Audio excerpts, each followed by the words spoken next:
Olá, boa noite.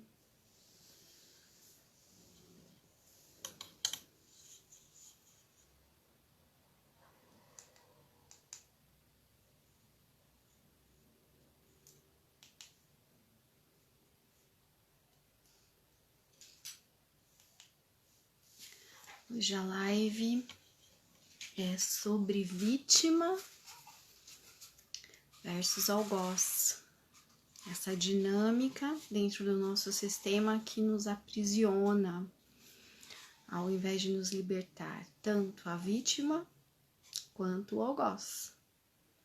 E para isso eu convidei o Dr. Adailton, que deve estar chegando aqui direto da Nova Zelândia, para conversar com a gente. Só aguardar ele chegar para a gente começar esse bate-papo de hoje. Segundona.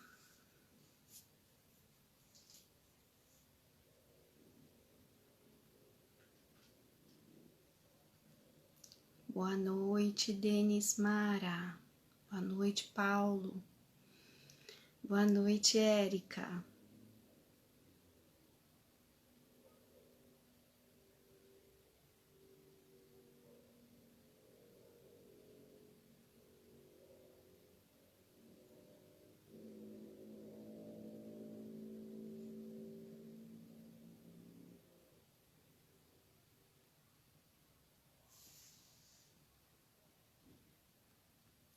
Só esperar o doutor chegar que a gente começa.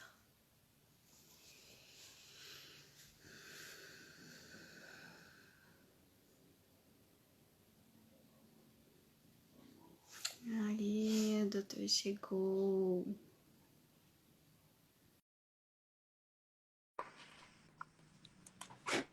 Olá! Olá! Deixa eu pegar meu fone de ouvido aqui. Pronto. Para mim é boa noite, para você é boa tarde, né, doutor? Para mim é boa tarde. Aqui é meio-dia. É meio-dia. E tá um friozinho. E aí? Pois é, que Aí tá frio? tá um friozinho bobo, né? Aqui a temperatura de 9 graus, mas 10. Mas a temperatura real é mais baixa mesmo. Certo, então eu estava falando que existe uma dinâmica entre vítima e algoz, que na verdade nos prende ao invés de nos libertar, né? E que essa dinâmica ela acontece muitas vezes de forma inconsciente, a gente não se dá conta, às vezes é uma reprodução sistêmica que vai acontecendo ali dentro do núcleo familiar, né? E eu queria falar um pouco mais sobre isso, por isso que eu te convidei, né? Tenho acompanhado aí suas lives, seus posts, Uhum. são bem. Quem quer se cura vendo as lives e os posts. Mas enfim, é isso aí. Vamos começar nossa live. Tá bom, eu vou começar me apresentando ao seu público, né? Uhum. Eu sou Uhum. médico há 37 anos. Eu durante a faculdade, entrei em contato com toda essa maneira cartesiana de ver a doença, as pessoas, e, e aí botando muita culpa em cima do micro-organismo, da bactéria, do vírus e tudo mais, como ainda continua ainda hoje. E depois eu conheci a homeopatia, que era justamente um foco diferente. A homeopatia coloca o foco no terreno, na pessoa, e não no doente, e não na doença. Uhum. Essa abordagem me encantou. Então eu comecei a estudar homeopatia e isso foi abrindo muitas madeiras, muito, muito ampla, né? E depois eu comecei a estudar iridologia e alimentação, fui mudando a minha alimentação, eu comecei a estudar medicina chinesa,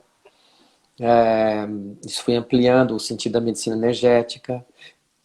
E na prática, no dia a dia, os casos de principalmente eu fiz formação em ginecologia e obstetrícia, também Comecei a atuar fazendo partos de uma maneira respeitosa, de uma maneira humanizada, fiz partos na água, cheguei a fazer alguns partos domiciliares, partos hospitalares, parto de cócoras, enfim, um parto que eu chamo parto de respeitoso, respeitando a fisiologia.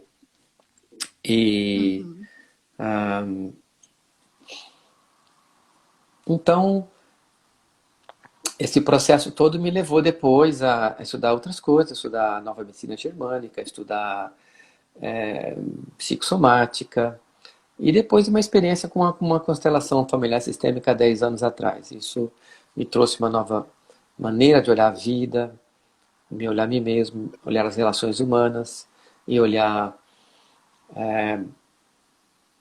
para as doenças, para os doentes, para o meu trabalho, para a minha vida, para tudo. Isso fez um impacto muito grande, lento e progressivo. E essa visão da constelação, ela realmente entendi que não era uma terapia em si, era uma visão, era um, como fala? É um modo de vida, é um modo de ver a vida. É um estilo de vida, é um modo de olhar para o trabalho, para o tempo, para o dinheiro, para as relações humanas, enfim, para a sexualidade, para tudo, criação de filhos. Então, é nesse momento que eu vivo hoje, integrando tudo isso, esse conhecimento da medicina energética, da medicina tradicional, né, a medicina da matéria, a medicina cartesiana. Também existe muitos elementos que são positivos na medicina dita oficial, né? O processo cirúrgico, o processo anestésico, as investigações diagnósticas. Então, tudo isso é bastante interessante. Tá? Tem que ser aproveitado, não pode Uhum. ser excluído. Sim. E aí, com o conhecimento das experiências com a constelação familiar sistêmica, eu comecei a ver que existia basicamente isso. Existia, eu lembro quando eu comecei, estudei a primeira vez o Triângulo Dramático de Karpman, né, que, que foi um discípulo do Eric Berne, que foi o cara que estruturou a análise transacional na década de 50. Então, o Uhum. Karpman ele viu que tinha um jogo entre um jogo infantil, né, que, que era um jogo onde a pessoa se colocava como vítima, como fraca, despertando no outro o sentimento de pena. Então, despertar no outro o sentimento de pena, todo mundo de que você sente pena está na posição de vítima. E todo mundo que tem o sentimento de que eu vou ajudar, eu posso ajudar, eu posso fazer uma coisa por essa pessoa, ela entra no papel de salvador, né? Uhum. Para fazer tirar aquela vítima daquele buraco, daquele lugar. Olhando por esse prisma da vítima e do, e do, e do salvador, não, no algoz ainda não. O algoz vem depois, Não, porque é de Salvador. o É, salvador ele é o papel mais comum. O problema é que quando você é. salva uma vez, é salvador, na terceira você não salva, aí você já não virou, você deixou de ser salvador, né? Então a pessoa ela tem carência afetiva. Então ela tá precisando que você dê um abraço nela. Ok, você dá um abraço, ela ficou bem. Dali a 3 horas ela tem a carência continua. Você vai lá dar um outro abraço. Aí ela gosta, fica de novo. E chega uma hora que ela quer um abraço, você não está afim, você fala não dá. Aí você já imediatamente você sai do papel de salvador e vira algoz. E essa pessoa se volta contra você, né? Então, o papel da vítima, ele é muito antigo, ele é aquele que desperta no outro o sentimento de culpa. Então, é algo muito profundo para poder mexer na nossa estrutura comportamental. E isso desencadeia em nós um certo poder de poder fazer pelo outro algo de ajuda, né? Fazer o outro feliz, fazer a vida do outro melhor, fazer a vida do outro mais fácil, ajudar o próximo, né? Que muitas pessoas entendem como sendo isso como amor. Então, antes do papel de algoz, existe o papel de vítima. E toda vítima, ela é vítima porque existe um algoz, um perpetrador, um dominador, um culpado, vamos chamar do culpado, né? Então eu fiz isso porque fulano fez aquilo, né? Então estou justificado. Olha, eu só fiz isso para você porque aconteceu aquilo. Então, quando eu justifico, eu estou colocando um algoz na jogada. Uhum. E daí, essas dinâmicas, elas acontecem dentro das famílias, né? Eu sou assim porque a minha mãe não me deu tal coisa, ou porque o meu pai me abandonou na infância, né? E aí essa vitimização ela vai sempre se mantendo para justificar eu me manter naquele lugar também. Sim, mas toda vez que você justifica algo por causa de alguém, Uhum. você está entrando num jogo que é um jogo infantil, né? Qual que é a diferença do Sim. jogo infantil e do jogo adulto? No jogo infantil, Hum. a criança ela nunca assume a responsabilidade dos atos dela. A criança não faz acordos que ela arca, porque ela não vai ter nenhuma penalidade, né? Então, Uhum. ela, entre aspas, aprende a jogar e aprende a mentir. Então, Uhum. ela quer comer um chocolate. Você fala, mas agora é 11h30, se você comer, você não vai almoçar. Não, eu vou almoçar. Aí ela come o chocolate, chega na hora do almoço, ela não almoça, porque ela não arca com o que ela bancou. Então, no jogo infantil, Uhum. não existe autorresponsabilidade. As pessoas não assumem o que elas fazem, elas continuam à deriva do julgamento do outro, né? E, ah, e aí surge a culpa. Então, você fala, mas você não vai comer? Ah, você me deu o chocolate. Então, o Salvador vira algoz imediatamente, né? Então, esse processo de culpabilizar outros ou justificar outros é um processo, sim, de vitimização, né? Então, Uhum. Vanessa, você pode vir jantar na minha casa amanhã? Ah, não posso porque eu já tenho um compromisso. Aí eu perguntaria, se você não tivesse o compromisso, você viria? Ou é uma desculpa para você falar que você não vem, né? Então, isso são jogos infantis. Quando a gente fica justificando, a gente quer virar o salvador, quer virar o bonzinho, quer ter vamos dizer, a inocência, né? Quer alcançar a inocência. É aquela pessoa que já começa a frase se justificando. Antes de falar o fato, ela se justifica. E doutor, e essa dinâmica dentro é, de algo, vamos dizer assim, dos abusos? Como que essa dinâmica se faz? É um processo bastante complexo, né? Vamos começar pela palavra abuso. Tem uso e tem abuso. Então, o que é a diferença de uso e abuso? É, a prefixo ab é de absurdo.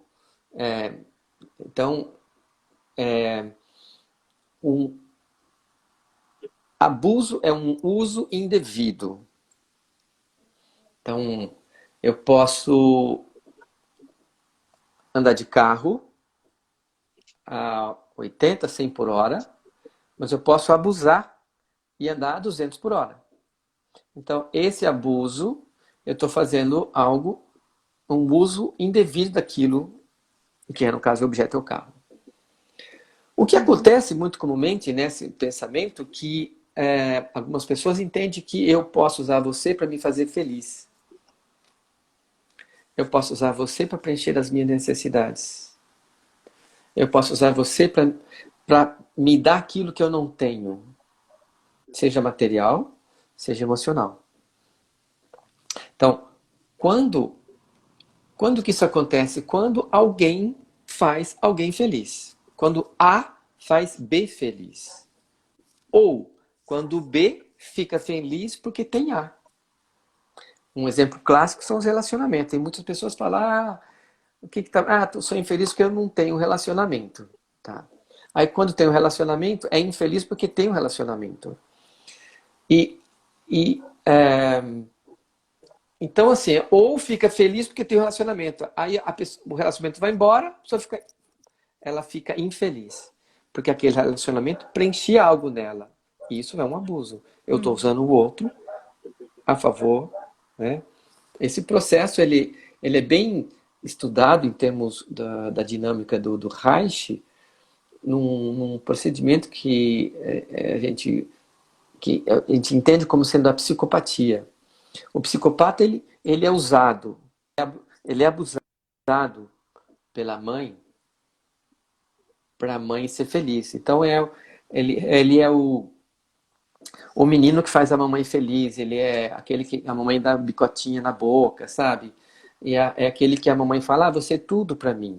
Então ele vai crescendo com esse sentimento de que ele faz a mãe feliz.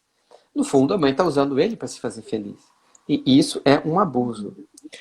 Toda criança que foi abusada, ela tende futuramente a abusar outros. E esse jogo vai se perpetuando. Vão surgindo abusados, abusadores, abusados e abusadores. O que acontece com o abusado é que ele busca um abusador para abusá-lo. Então são dois que precisam, é o yin e o yang. Um precisa do outro. O abusador precisa se sentir abusado, porque isso é amar. Que ele amava a mamãe, ou ela amava a mamãe, sendo abusada pela mamãe. Então o que ele entende que é amor? É ser abusado. Então, para amar, ele vai buscar alguém que abuse. Então, o abuso que começa da mãe com o filho, da mãe com a filha, na vida adulta vai determinar relacionamentos abusivos. Naturalmente, essas mulheres vão procurar homens mais fracos, homens às vezes alcoólatras, que elas dominam durante um período e que chega um determinado momento, esse homem, ele foi abusado pela mãe e quem é abusado sente o quê? Qual a emoção de uma pessoa que é abusada, que é vilipendiada, que é desrespeitada, que é humilhada? Qual que é a emoção? Mágoa, raiva, Exato, isso mesmo. vingança. Exato, isso mesmo. Mas como criança, a criança não tem condição de assumir que tem raiva da mãe. Não tem essa maturidade. Então lá na frente essa raiva fica na criança ferida, porque todo abuso fere a criança. O abuso determina um imprint na alma da criança, né? E essa criança ferida, ela vai lá na frente ter muita raiva dessa mãe. E que vai se manifestar na forma de doenças, amidalites, doenças do estômago, doenças do intestino, doenças de enxaqueca. As mulheres vão ter TPM, vão ter sítio de ovário por causa de raivas guardadas que foram decorrentes de uma criança que foi, vamos dizer assim, desrespeitada. E o desrespeito na alma, fere a alma da criança. Né? Então, esse processo ele gera uma situação em que essa mulher ou esse homem na vida adulta vão abusar de outros e vão procurar ser abusados. Eles vão ficar fazer esse jogo o tempo todo. Vai ficar nessa gangorra. Então aí um dia esse cara, esse homem, que agora é um adulto, ele vai lá e bebe. Ele entra num estado de alcoolismo. E o álcool tira o freio, tira o controle, tira o juízo. E aí ele libera toda a raiva que ele tem da mãe na companheira. E essa companheira que também foi abusada pela mãe, ela vai sentir que isso é amor, então ela se sente amada com isso. É aquela mulher que às vezes pede para, de alguma maneira, levar algumas palmadas. Né? Então isso traz o senso de ser amado, sai a sensação de ser amada. E essa sensação ela é uma sensação ilusória. Ela é uma sensação, é uma ilusão, é um jogo. Exatamente, porque daí, dependendo como essa criança interna entender o que é o amor, ela vai reproduzir, né? Eu tinha uma paciente que o que incomodava ela era se relacionar com homens que fumavam, né? E ela trazia isso para a sessão e trazia isso para a sessão e a gente foi conversando, chegamos a constelar algumas vezes e assim, nada surgia. Aí um dia eu perguntei assim para ela, falei, gente, como que eu nunca perguntei isso antes? Mas enfim, um dia eu perguntei assim para ela, tá, e quem fumava na sua casa? E daí ela disse assim, meu avô fumava. Meu avô, nossa, aí o olho dela brilhou. Meu avô ia me buscar na escola, me levava para comer doce, né? Então, toda vez que ela sentia o cheiro do cigarro, na verdade, ela estava sentindo o cheiro desse avô, entende? Eu dei um exemplo simples para entender como a criança entende o amor, mas essa mulher, ela só quando ela se deu conta disso, ela começou a mudar a dinâmica de escolha dela, né? Ela se deu conta de que ela era protagonista da própria vida e que ela não precisava deixar essa criança ferida fazer as escolhas por ela. Que ela podia escolher um homem que não fumasse, né? Então, às vezes a gente pensa no protagonismo da vítima e do algoz ali como sendo um abuso muito grande, né? Por isso que eu te fiz a pergunta sobre o abuso, né? Uhum. Porque, na verdade, às vezes o abuso vem representado de uma coisa tão pequena, entre aspas, né? Para a criança aquilo é grande. E aquilo ficou internalizado de uma forma grande. Uhum. É muito complexo isso, porque essa forma de, historicamente falando, no passado, nas civilizações primitivas ou no começo da evolução do homem, como família, como os primeiros grupos, por causa de sobrevivência, um grupo começou a querer roubar a comida de outros. E esses grupos começaram a construir clãs, muralhas, cidades, deixaram de ser nômades. E o que defendia era a força bruta. Era a força do homem que defendia, que protegia. E as mulheres ficavam com a função de cuidar e educar dos filhos, e alimentar os filhos. Então, o homem, com essa força, com a força muscular, que trazia essa proteção para o clã, ele começou a usar também essa força para a dominação da mulher. E impingiu ao feminino uma agressão, um desrespeito, que durou séculos, Sentimento de posse, né? de posse, de coisificação da mulher, né? Então você vê, até hoje existem civilizações, algumas religiões, que a mulher não tem direito, a mulher vale menos que o homem, né? Na China, por exemplo, o ultrassonografista não pode colocar o sexo da criança no ultrassom. Ele é proibido. Porque muitas mães que estão grávidas de mulheres acabam abortando. Porque a mulher é desvalorizada, né? Antigamente, os pais tinham que pagar o dote da filha. Além do mais, custava caro. Então, é, a mulher, o feminino foi agredido pela violência do homem. Em um determinado momento virou vítima. E aí nós temos um caso de dominador e dominado.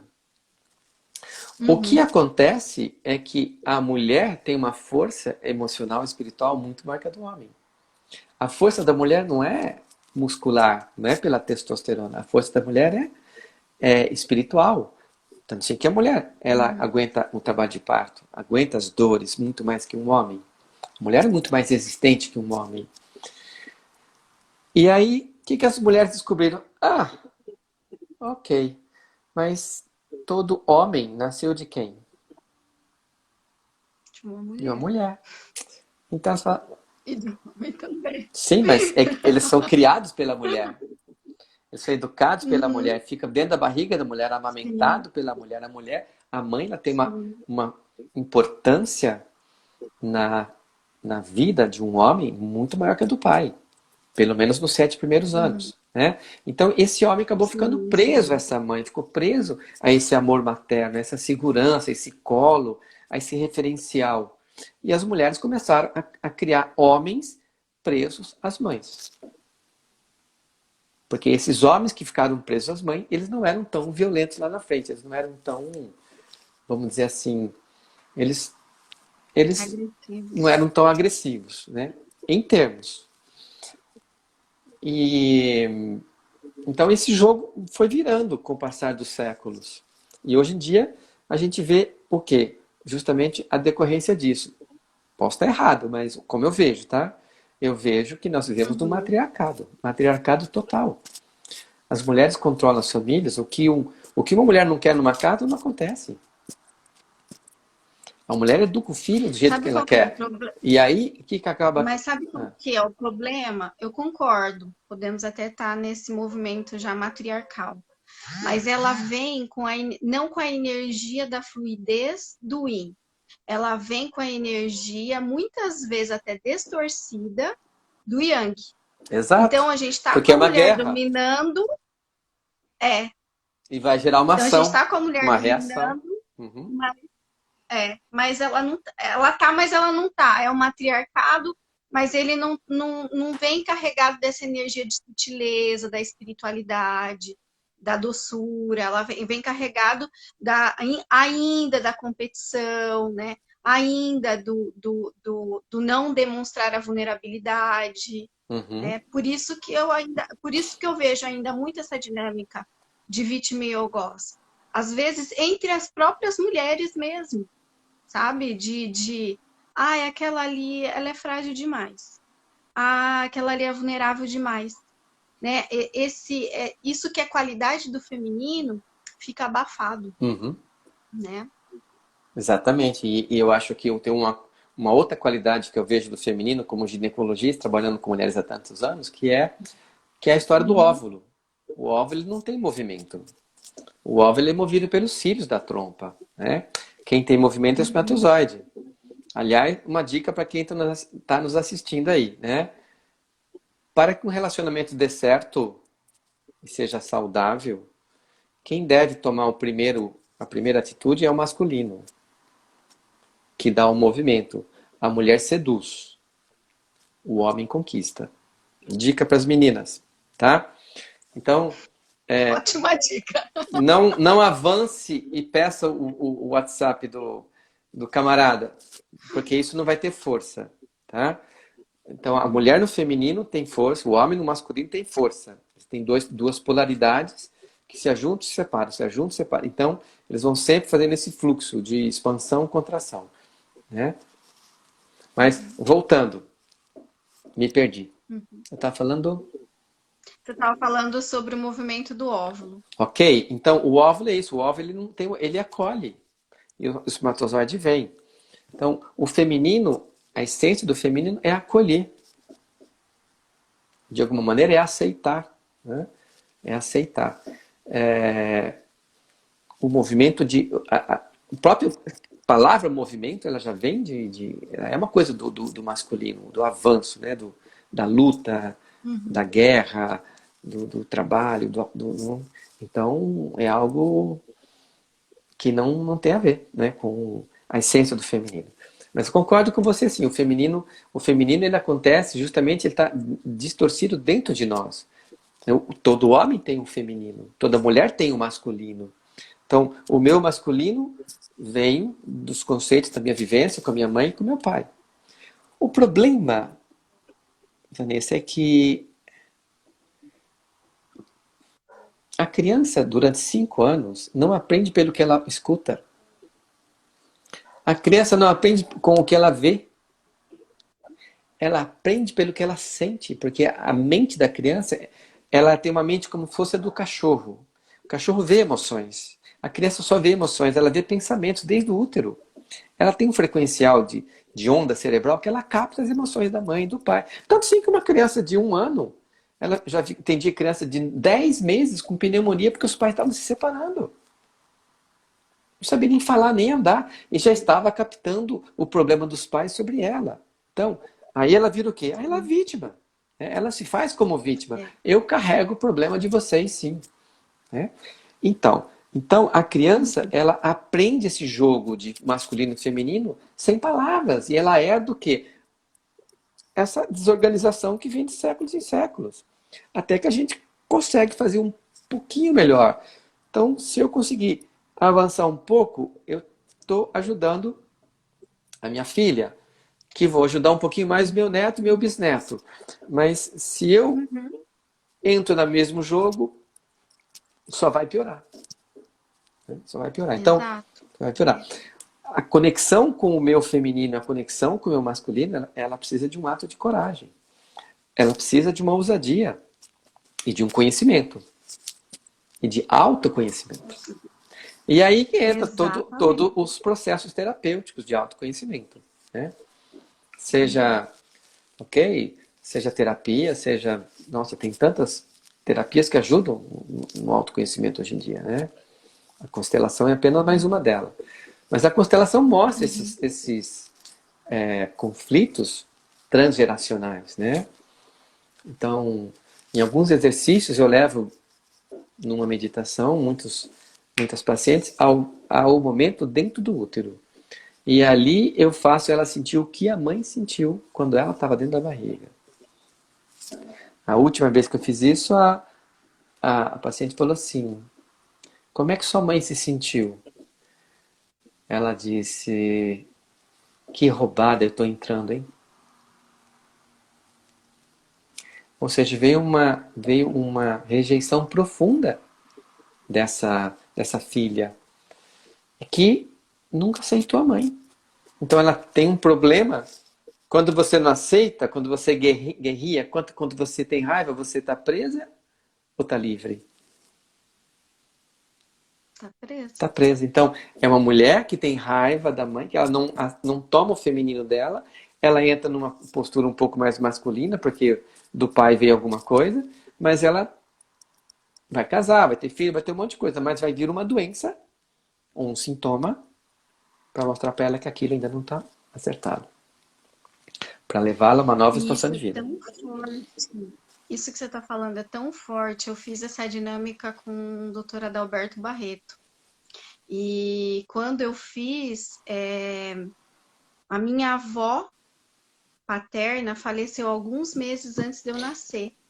E eu senti na dinâmica, as pessoas passavam a mão na barriga da minha mãe e falavam assim: ah, mas logo ela vem, a tristeza vai passar. Aquilo me dava uma raiva dentro Claro. da barriga da minha mãe, que você não tem ideia da raiva que eu sentia. Por quê? É como se eu tivesse obrigação de não escutei isso dos meus pais, né? Mas das pessoas que passavam Não, a mão mas na a barriga da sua minha mãe mãe. não falou, mas ela pensou. Pode ser, Né? Pode ser. pode ser. E foi assim um sentimento de raiva tão grande que eu senti, tão grande, né? Que aí depois, alguns anos depois, eu vou e quebro a perna. Com 30 e poucos anos, eu vou e quebro a perna direita para quebrar esse. Não vou carregar mais, não preciso fazer ninguém feliz, a não ser eu mesmo. É. Então, isso é uma forma de abuso. Toda vez que alguém, uma criança, faz um adulto que é evoluído, que não consegue se fazer feliz, não consegue se preencher, né? Vai usar uma criança. E aí, e aí é complicado, né? Ah, Por isso, sabe, doutor, às vezes, esses dias até eu já até comentei isso aqui, mas agora acho que cabe comentar de novo. Eu escutei assim: você não precisa da autorização do marido ou do homem que está com você para ter um filho. Se você quiser, vai lá e tenha o filho. E eu disse: não, se você está vivendo com uma pessoa, se acontecer, ok, faz parte dali. Agora, se você quer ter e a pessoa não quer ter um filho, né? A mulher quer ter e o homem não quer ter, e a mulher vai lá e faz com a intenção apenas dela, né, para suprir as necessidades dela, como é que essa criança vai nascer? Então, então, aí são. é uma mãe que já sequestra a criança e põe ela em cativeiro, Exatamente. né? Vai dar tudo, vai tratar muito bem, essa criança vai ficar presa a essa mãe. E ela não tem a força do pai. Para que serve a força do pai? Para cortar o cordão umbilical emocional que liga a filha à mãe. é a força do pai que empurra a criança para a vida. E isso começa com 7 anos. Vai dos 7 aos 15. É uma outra. Então, a função do pai, ela vem depois da função da mãe. Mas se só existe a função da mãe, o feminino é pesado. O feminino é parcial, o feminino vira raiva e vira vingança, né? Então, quantos casais, quantas constelações eu já acompanhei de mulheres que o pai, né? Teve uma que foi conhecer o pai com 20 anos. Ela foi impedida de amar o pai durante 20 anos, de conhecer o pai, porque ela era da mãe, né?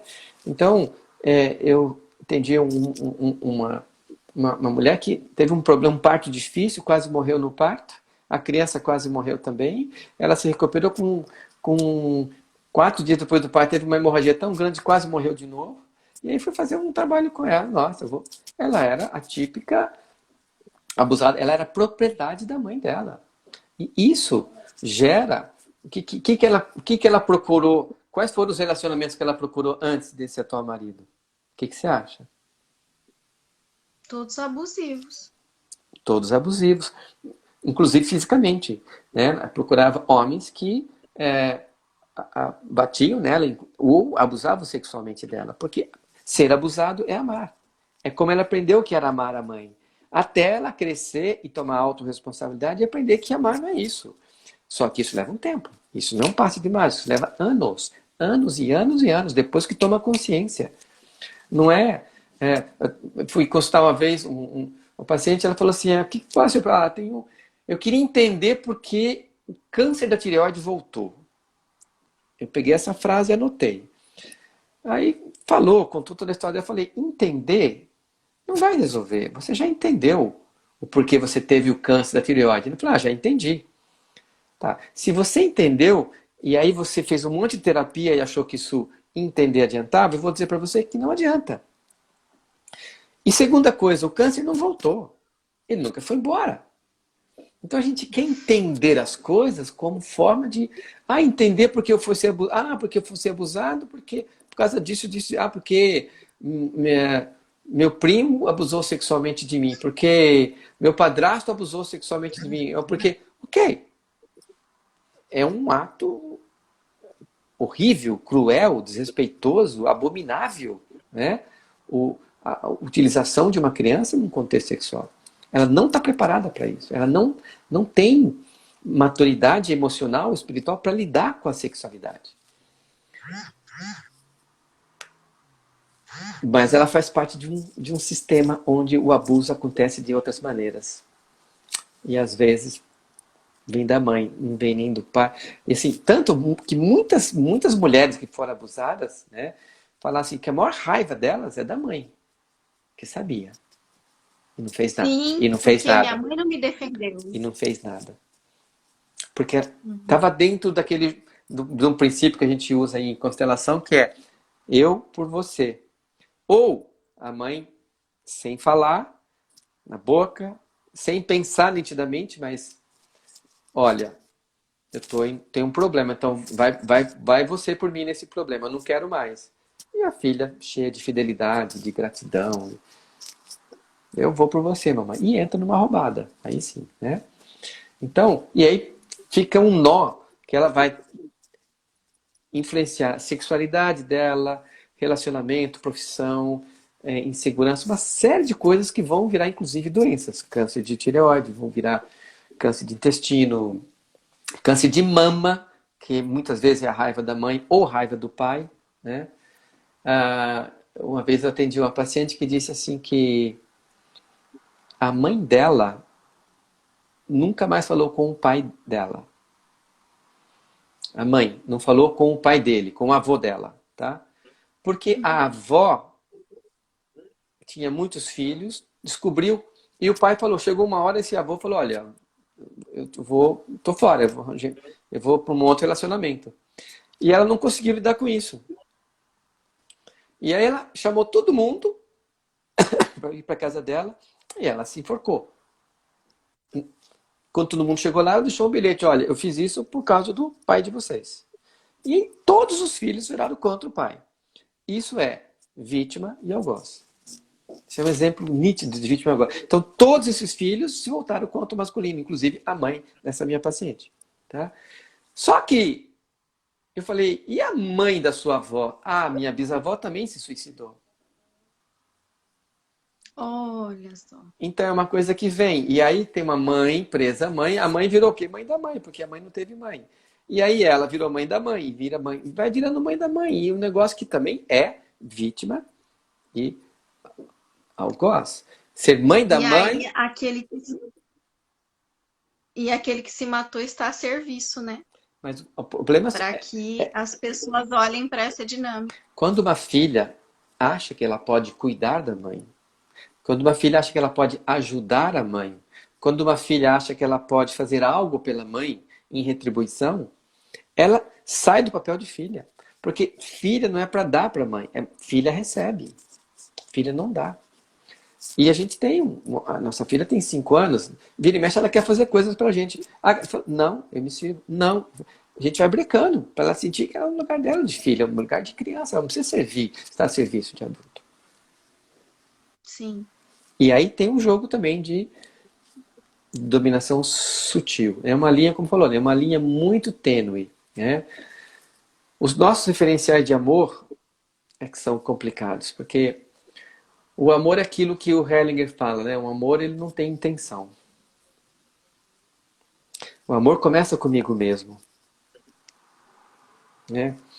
Muitas vezes a gente procura relacionamentos que nos dão algo. E que eu recebo algo do outro. Ou que eu vou cuidar do outro. Eu viro mãe do outro, tá bom, mas o outro tá me deixando cuidar, entendeu? Então eu comparo esses relacionamentos como sendo uma fonte e um poço. A fonte jorra, o poço recebe. Depois eles invertem. Isso aqui vira fonte, isso aqui vira poço. Isso não é relacionamento. Isso é jogo. Isso é abuso. Relacionamentos são duas fontes. Os dois jorram. E os dois desfrutam da água do que os dois jorram. Do amor que os dois jorram. Daquilo que os dois jorram. E aí fica um respeito do masculino e do feminino lindo. Construtivo. Tem uma pergunta aqui, doutor. Vamos lá. Quando o filho critica a mãe, sai do você papel de filho? Se o filho critica muito a mãe, ele sai do papel de filho? Sim, ele já está. Ele está deixando de beber da mãe, está deixando de aceitar a mãe. O que acontece? Essa mãe, ela já deixou de ser mãe, né? Ela já virou quase que amiga do filho, da filha. Ela começa, é a mãe que fica contando as coisas do pai para as filhas. Ah, seu pai, desde pequeno, seu pai fez isso, seu pai tem outra mulher, seu pai fez aquilo, seu pai. E fica conversando, então vira amiga. Sai da função de mãe. Aquilo que é de pai e mãe não pode chegar em filhos. Né? Sim, o que é do relacionamento do pai e da mãe é do pai e da mãe. E a mãe, ela se coloca no E é, papel de mãe, e na função de mãe, ela fica no papel de mãe. sim, Mas as crianças isso é jogam. grave. As crianças jogam por poder, elas buscam poder. Sim. E é gravíssimo até essa questão, né? Porque eu vejo assim, dos pais, das crianças saberem da vida dos pais, né? Na rede pública, eu acabo atendendo bastante adolescente e criança, deles saberem a hora que o pai está indo ter relação sexual. Então, assim, o quanto que isso acaba invertendo totalmente os papéis, né? E isso não aconteceu de agora, né? Não acontece agora que é adolescente. Você vai vasculhar, dormia no meio do pai, dormia no quarto do pai e da mãe. Então, assim, é uma série de coisas que vem acontecendo que tira os pais desse lugar da autoridade, né? De jorrar essa água que o doutor colocou. É. A gente idealiza muito os relacionamentos. Tanto que a gente fala de relacionamento ideal. Né? Então, relacionamento ideal não existe. Ele é ideal, por isso que ele é ideal. Os relacionamentos reais se fazem em cima de bases sólidas, bases reais, de um eu imperfeito, de um você imperfeita, das minhas qualidades, dos meus defeitos e principalmente da minha criança ferida, que olha para a sua criança ferida com respeito e com amor. Né? Então, e Exatamente. às vezes a minha criança ferida, às vezes não, 99,9% das nossas crianças feridas, elas foram abusadas. De Silenciosamente, alguma forma. silenciosamente, existiu para fazer, para preencher algum vazio em algum adulto. Alguns de nós viramos mãe da mãe, né? Muitas filhas viram mãe da mãe, algumas filhas, alguns meninos viram marido da mãe, espera crescer para mandar o pai embora para ficar com aquele filho no lugar de marido. E alguns viram filhos problemáticos, para essa mãe continuar a ser mãe, é da vida, a serviço Exato. do sistema, né? Vira aquele filho que é o consumidor de droga, que vai dar trabalho financeiramente, vai depender da mãe financeiramente, a vida toda. E fica infantilizado, não entra no mundo adulto e daí acaba não se realizando. Então, eu acho que os dois maiores desafios que nós temos na existência humana são, primeiro, ser eu mesmo, descobrir quem eu sou e aos poucos ir crescendo nesse ser eu mesmo, nesse amor próprio. Primeiro. Segunda questão é amar uma pessoa, conseguir amar uma pessoa, aprender a amar uma pessoa. Essas duas maiores desafios só acontecem no relacionamento. Porque o relacionamento vai me mostrar quem eu sou, vai me espelhar. Então, as pessoas falam, eu vou casar para ser feliz. Não, ninguém casa para ser feliz. Você casa para essas duas coisas, para aprender a ser você mesmo, para se amar, né? Para se assumir e para amar o outro. O que é isso? Isso é mundo real, né? Então isso não se faz, mas isso daí a gente precisa curar, tratar, olhar amorosamente para nossa criança ferida, para a alma, para nossa alma ferida. Aonde foi? Qual é a ferida maior, né? Exato. Até onde o relacionamento afetivo é É, necessário para vencer desafios? Fundamental. Ninguém vai evoluir sozinho numa ilha. Imagina você morando numa ilha, né? Até o náufrago lá tinha que conversar com o Wilson, porque tinha o Wilson. tinha o Wilson, ele precisava de alguém, porque não consegue. A gente precisa de relacionamento para nos refletir, para nos espelhar e para nos mostrar nossas falhas. E para nós desejarmos ser pessoas melhores. E para isso, sair desse jogo de vítima, né? De que eu sou coitadinho e de que eu não. Enfim, né? Você sabe, doutor, que outro dia eu atendi uma moça que ela tinha sido abusada e ela pediu para mim que ela queria voltar na hipnose, ela queria voltar no momento do abuso. Eu falei, você tem certeza que você quer fazer isso? Ela falou, eu quero, por favor, eu quero. E eu fui com ela no momento do abuso. E a gente foi buscando as sensações que ela teve. E aí, num momento, ela disse assim para mim: eu faço a hipnose exoriana, então ela é consciente, né? Então, aí ela falou assim para mim.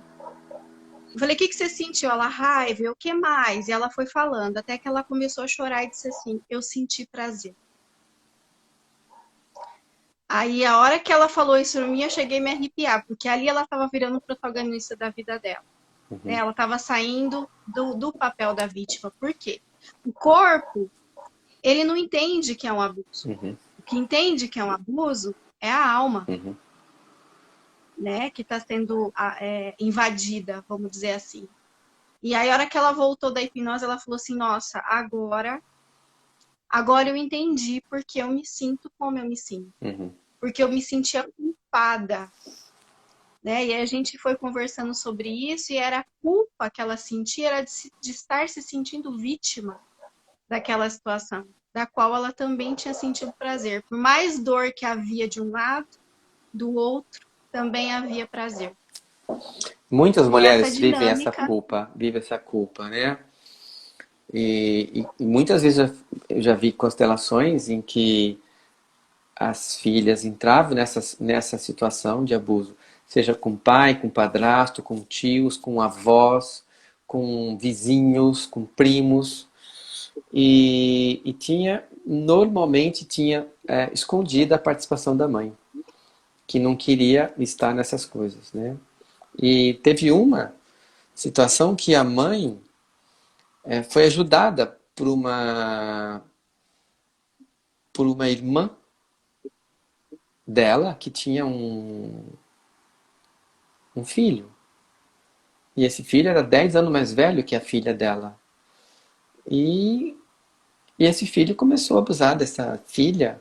Esse, eu tinha o que, acho que 17 anos, e ela tinha 6 anos.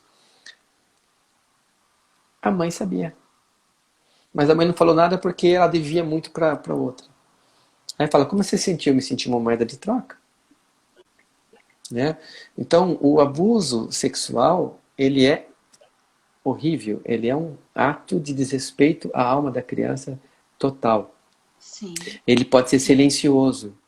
Um abuso sexual, ele pode ser quando uma mãe espera que uma filha, que espera que seja homem e nasce mulher. Isso é um desrespeito, isso é sim, uma forma de abuso. Né? Como que uma pessoa, ser homem ou mulher, vai contentar, você é mais contente porque é um, porque é outro? Né? Agora, eu queria falar um assunto, um tema aqui, tá? Abuso de tá, a homens. gente tem 8 minutos. Eu vou, Abuso de só homens, vou falar, só verdade. vou usar 3 minutos, daí deixo com você. Uhum, Eu tenho visto uhum. vários casos de abuso de homens, tá? Um deles foi uma constelação em que um rapaz de 40 anos falou, estou no quarto casamento e vim aqui constelar meu casamento, a esposa dele estava lá, estávamos em grupo e a gente começou a dinâmica, pus o pai e a mãe dele, falei relacionamento é pai e mãe, né? Pus alguém para representar ele. Essa pessoa que representava ele começou a olhar assim, fixo, para uma pessoa sentada. E eu olhava para o meio das pernas dela. Eu falei, e aí eu perguntei, teve alguma experiência de sexualidade na sua infância? Ela falou, sim, teve. Eu tinha 6 anos e tinha uma vizinha que tinha 12 anos e me iniciou na vida sexual. E me, ela durante 5 anos, ela me usou. Ela me introduziu, então fazia sexo oral, fazia tudo. Né? Então, ela manipulava ele até não é nem pênis, né? É o pipi ficar duro e ela, com o tempo, fazia de tudo com ele. Ela foi dos 12 aos 19. Então, assim. E aí, o que acontece? Isso gerou nele uma mente de um homem abusado e que tende a abusar.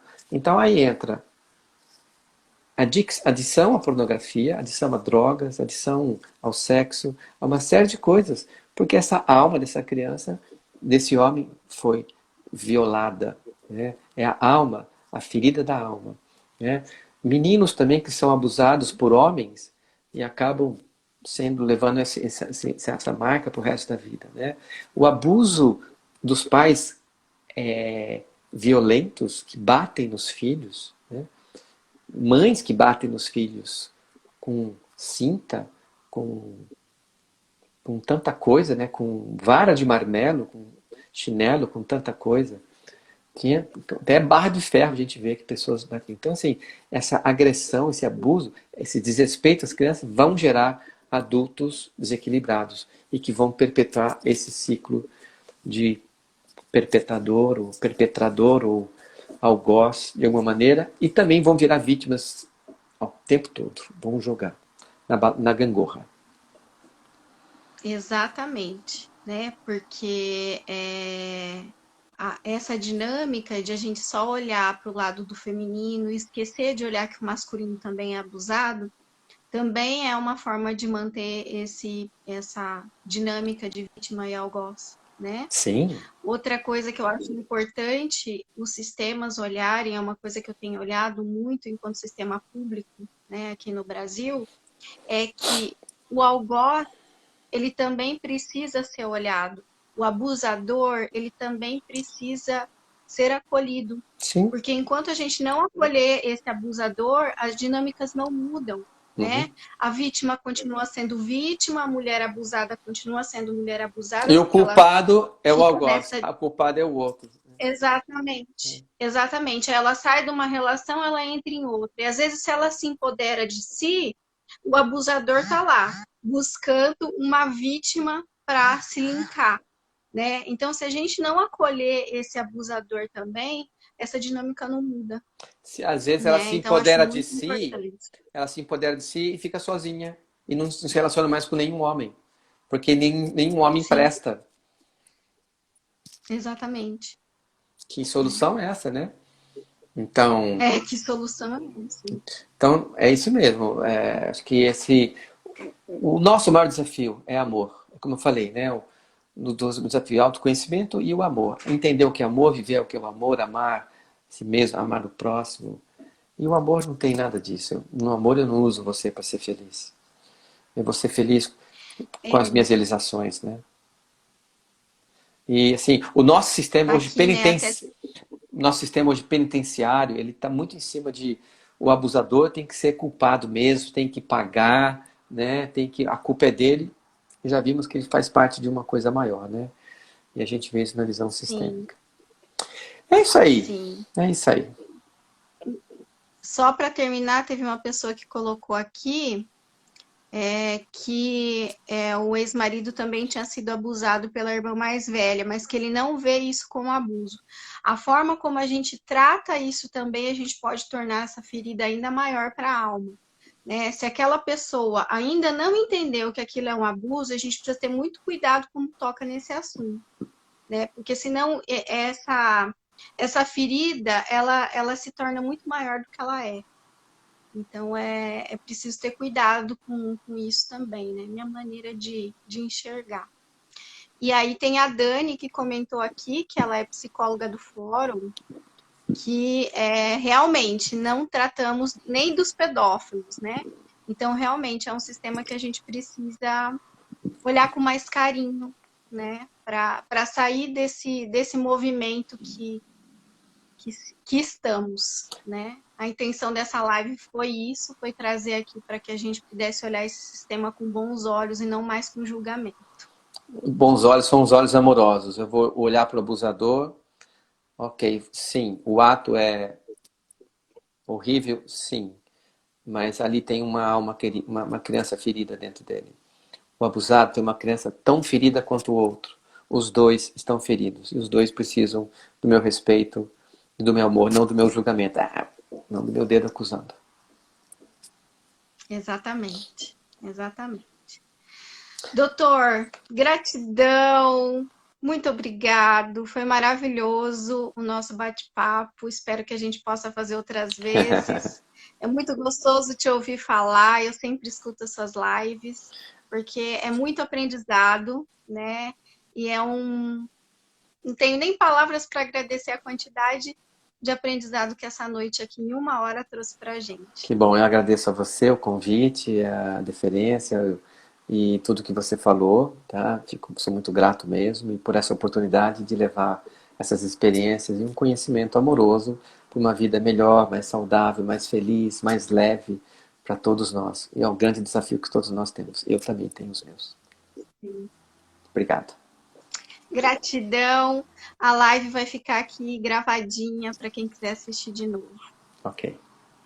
Grande beijo, Até doutor. mais. Até mais.